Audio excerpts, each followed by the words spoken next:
Bro! Ay, matamag pala ka naglalak. Ito eh. Ano sinabi mo? Ano? Huwag ganun. Wag? Huwag ka manggugulat ng ganun. May penitensya ba? Seryoso? Tapos na yung Holy Week, di ba? Yun na nga eh. Kasi parang Bere Santo pa rin yung mukha mo. Problema?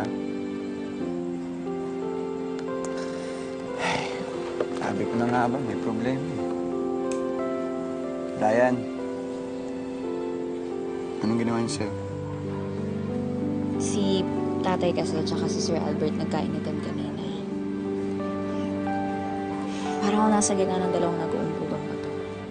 Siguro, eager lang sila maging tatay sa'yo. Kaya ganun. Kasi, diba, dulo yung tatay mo. Tandaan na sila. I'm sure marirealize nila kung ano yung dapat gawin, yung tamang gawin. Kakasundo rin yung mga yun. Masyado kong seryoso. Mabuti pa. Punta na tayo dun sa bahay niyo, kainan natin itong masarap na cake. Tara. Kitoy, salamat ha.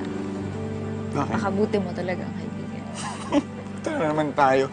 Alam ko na kaibigan lang ako. Paulit-ulit mo sinasabi. Hindi!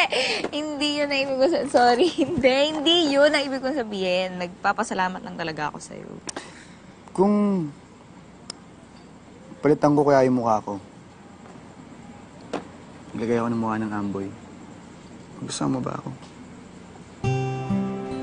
Oh, seryoso! Pinapatawa lang kita. Grabe, ang hirap mong patawanin. Hindi ka ba titigil? Hindi. Hindi. O hanggang kailan yan? Hanggat may nararamdaman pa ako. Kaya, tara na. Tara!